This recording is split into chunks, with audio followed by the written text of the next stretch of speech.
Sebelumnya, video ini dibuat untuk memenuhi tugas ujian akhir semester mata kuliah Retorika Dakwah atas nama Muhammad Arif Ghazali, NIM 19420019, Program Studi Ilmu Al-Quran Tafsir, Universitas Islam Negeri Fatmawati Soekarno, Bengkulu. Assalamualaikum warahmatullahi wabarakatuh. Alhamdulillahilladzi hadana li hadanilah tayyiya laula an hadanallah. Asyhadu an la ilaha illallah wa asyhadu anna Muhammadan abduhu wa rasuluh la nabiyya wa la rasula ba'da. Yang terhormat Ibu Rodiah selaku dosen pengampu mata kuliah Retorika Dakwah Universitas Islam Negeri Fatmawati Soekarno, Bengkulu.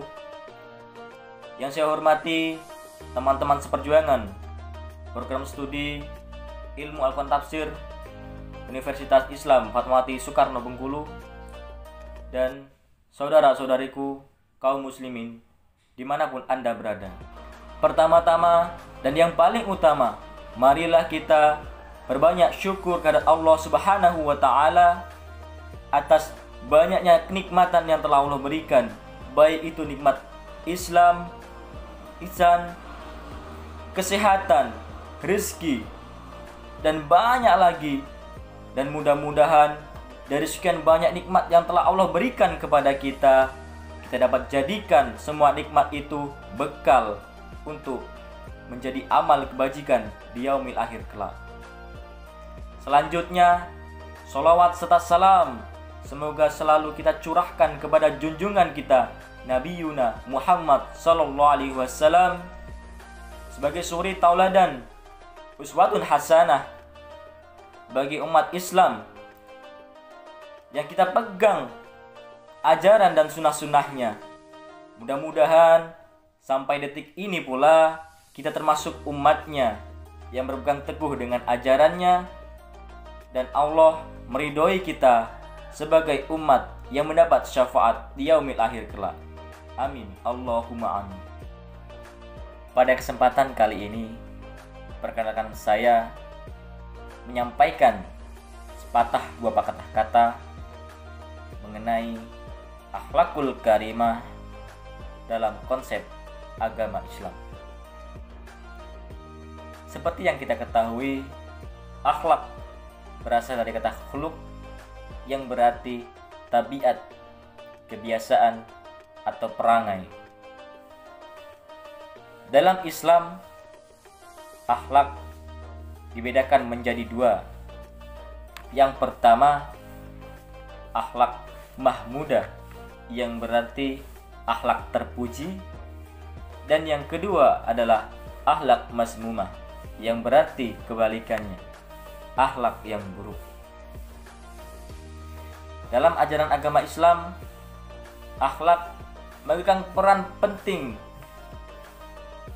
karena datangnya ajaran Islam adalah membenarkan akhlak yang dimana Nabi Muhammad SAW sebagai uswatun hasanahnya, sebagai suri tauladannya dalam bagaimana penggunaan akhlak dalam kehidupan bermasyarakat ataupun sesama manusia. Sebagaimana firman Allah Subhanahu wa Ta'ala dalam surat Al-Qalam ayat 4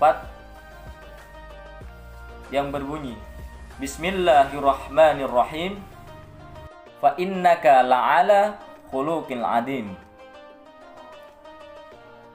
Artinya, sesungguhnya engkau Muhammad benar-benar berbudi pekerti yang luhur.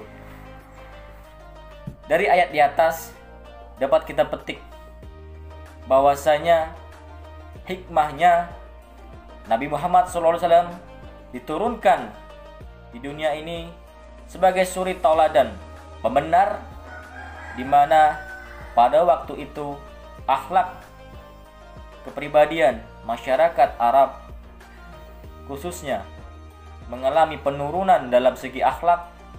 Banyak tindakan-tindakan kriminal, banyak perbuatan-perbuatan asusila yang jauh dari nilai norma kebaikan dan mengarah kepada nilai-nilai keburukan.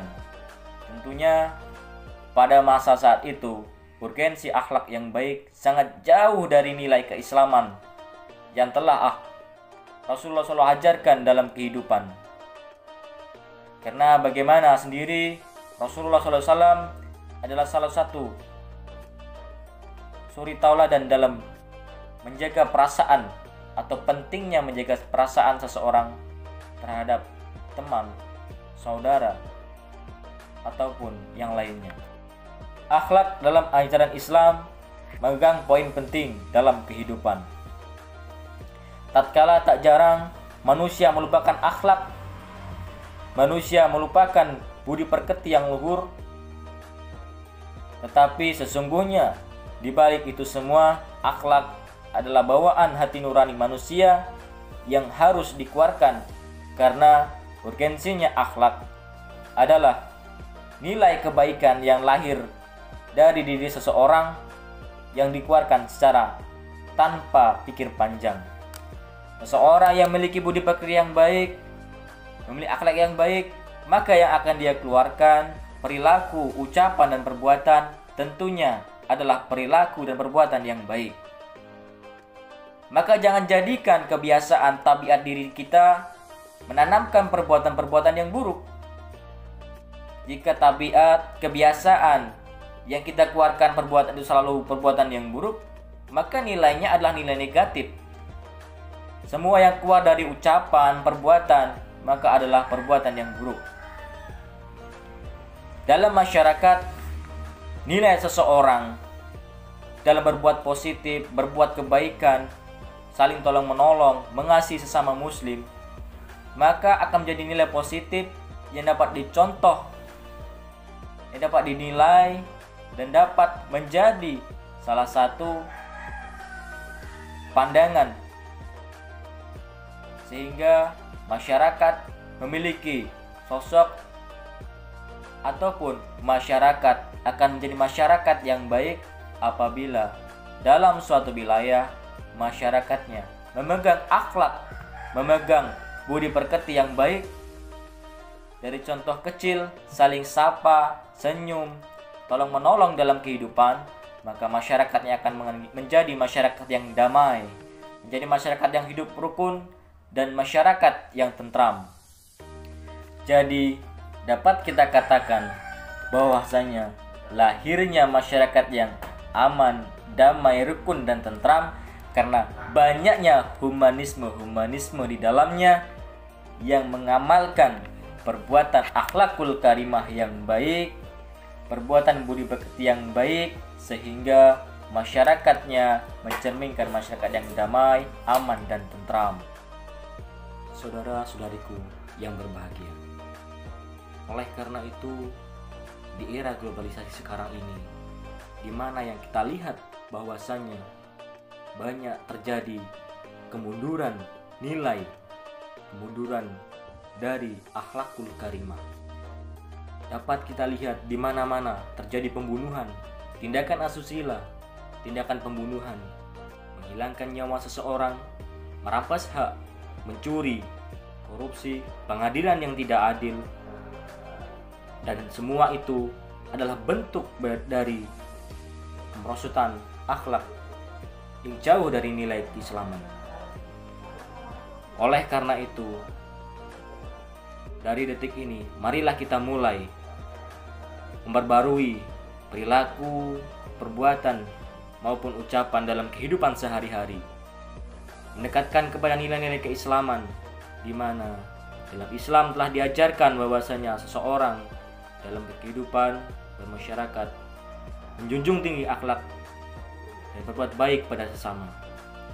Oleh karena itu, marilah sama-sama dari detik ini kita belajar untuk memperbaiki dan belajar untuk berjalan menjadi pribadi yang baik sesuai dengan tuntunan agama syariat Islam, sehingga dampak darinya adalah kita dapat memberikan nilai-nilai kebaikan dalam masyarakat, bersosial, dan berbudaya. Sehingga apabila dalam suatu wilayah humanisme manusia yang hidup di dalamnya mengamalkan suatu perilaku, kepribadian yang baik dalam kehidupan, maka tatanan sosial insya Allah akan menjadi tatanan yang damai, tentram, ramah, dan sesuai dengan konsep keislaman. Mungkin ini sedikit pidato yang dapat saya sampaikan. Mudah-mudahan kita semua dapat mengambil hikmahnya. Akhir kata, mohon maaf apabila dalam penyampaian saya tadi terdapat kata-kata yang kurang berkenan di hati saudara-saudariku sekalian. Saya pribadi mohon maaf yang sebesar-besarnya, dan kepada Allah Subhanahu wa taala saya mohon ampun. Akhirul kalam, wabillahi taufiq wal hidayah, waridho warinaya. Wassalamualaikum warahmatullahi wabarakatuh.